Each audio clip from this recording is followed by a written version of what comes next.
Welcome back to the Edison Project, where with an imagination and a pile of junk, you too can be an inventor. Today I've got to fix a problem. I got my mill set up with a DC motor,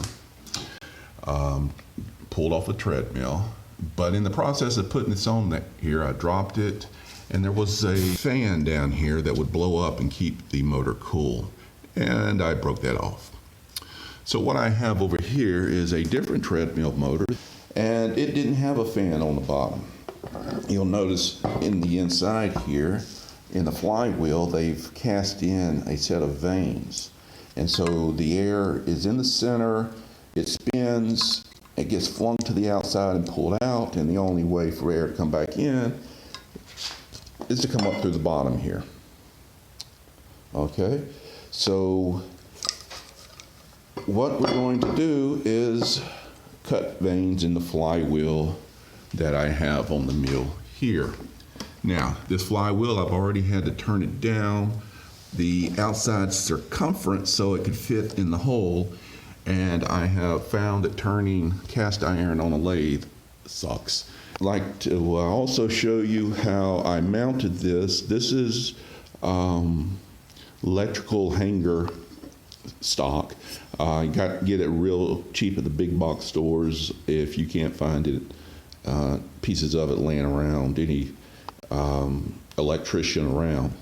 But I just took it, I cut off this little tab here and just welded the piece on this way, and it mounted right up to the mount through the couple bolts here, and it bolted right up, one low and one high.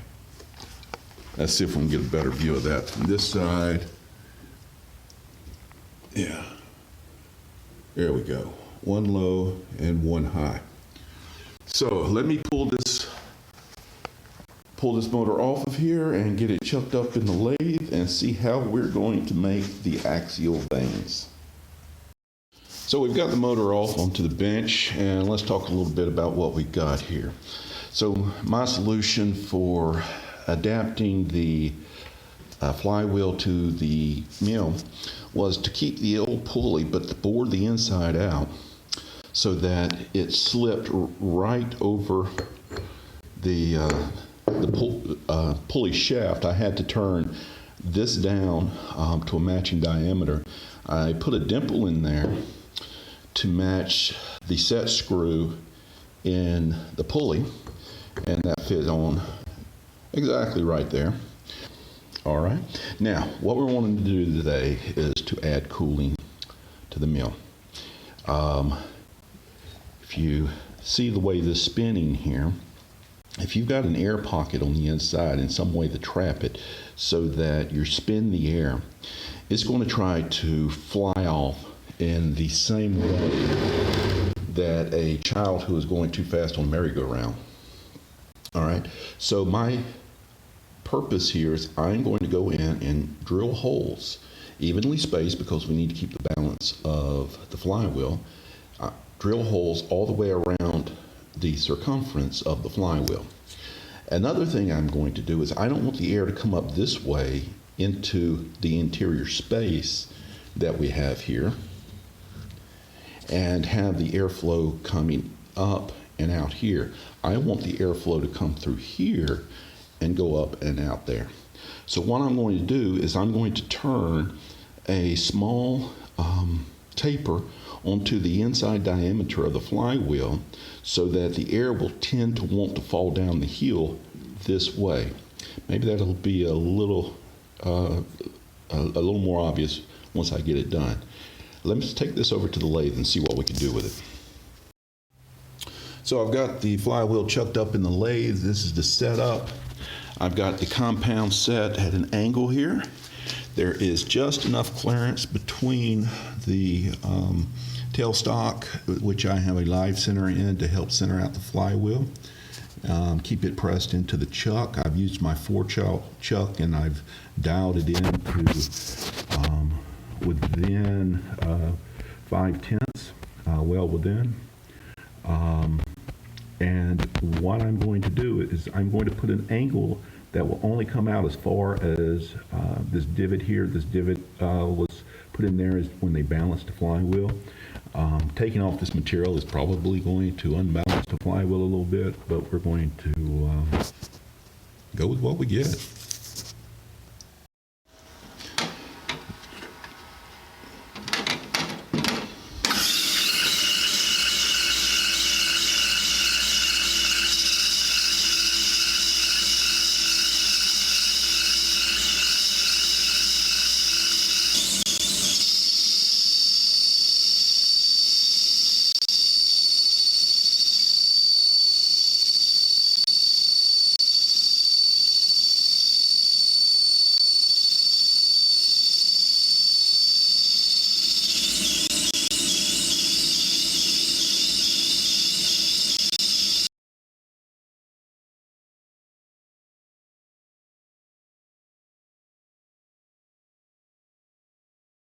All right, bring it up close.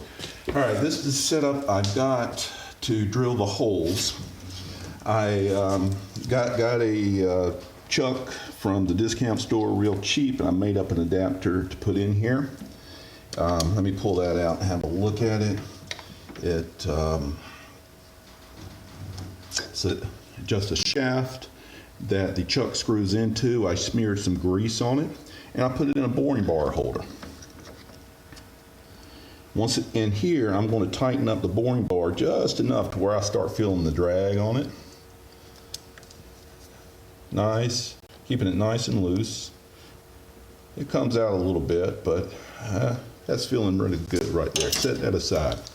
I've got it set at an angle. I've got the tool holder, the quick change post, exactly in line with my compound slide.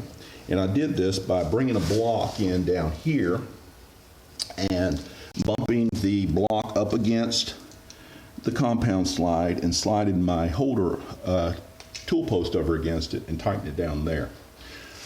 I can bring it in here, and I'm going to go into the flywheel at an angle.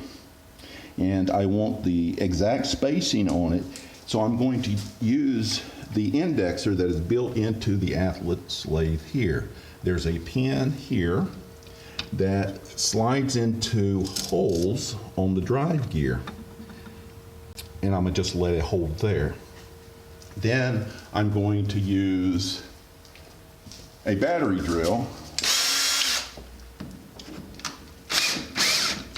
to drive the chuck. All right, let's give it a try. Bring it up a little bit closer there.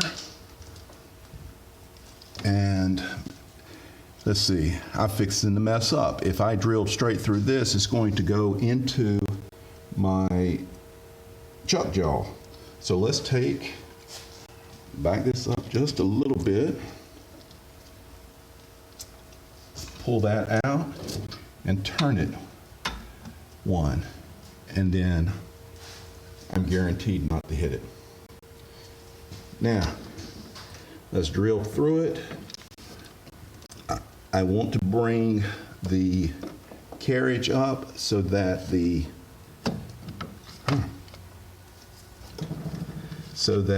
bit is hitting right there in the middle.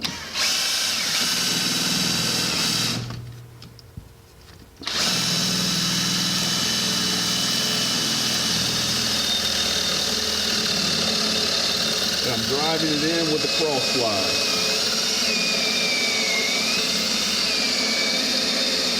Cast iron is nasty to machine.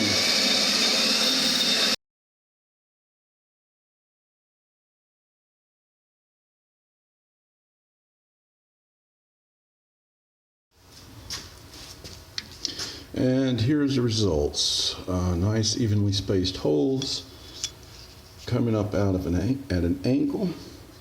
So the air is going to spin out and then up away from the motor.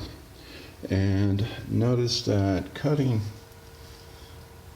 cast iron is one of the nastiest jobs you can do in a machine shop. Okay, I got the flywheel off, mounted back on the motor. Going to give it a try here. See if I can do this with one hand. I've got the red hooked up already. I've got the hot side. Now I'm going to put the ground side on. And we have the motor running. And let's see, how much air do we have coming out of it?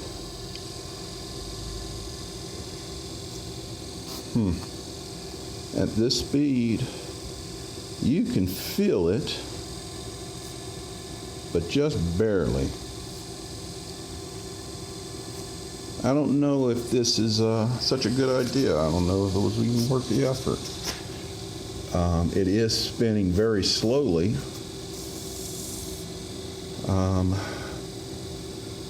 But it's not much air at all.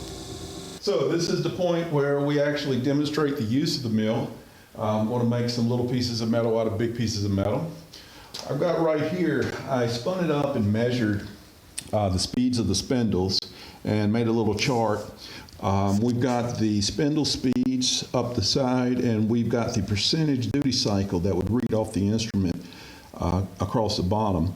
I get up about 50%, and I'm hitting 1200 RPM on the spindle, measuring it at the motor, and the motor is running about 7700 RPM, which is about the fastest I want to put it, so I'm going to just have to settle for that.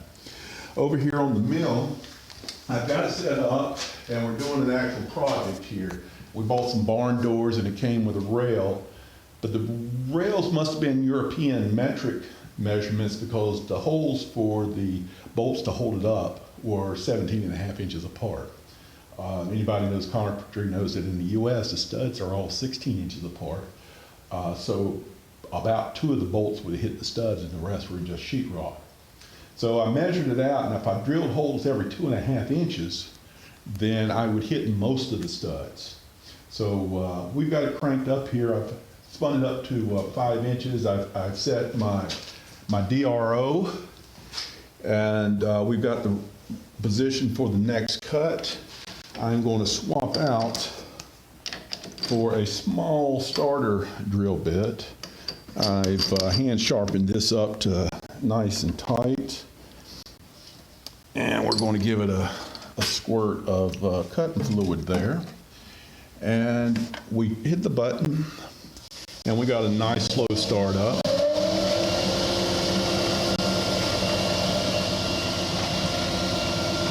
And making a cut.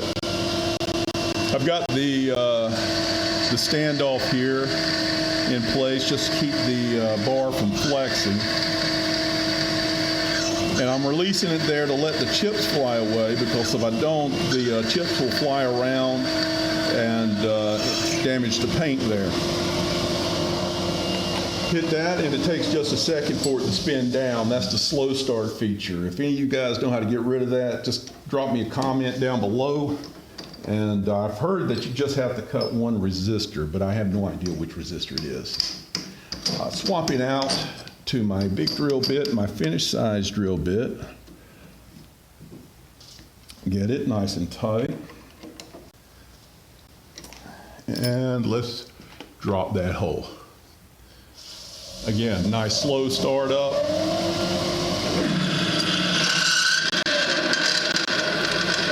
And when it starts to drag, it does slow down a bit, but it just keeps on going, and it does make chips.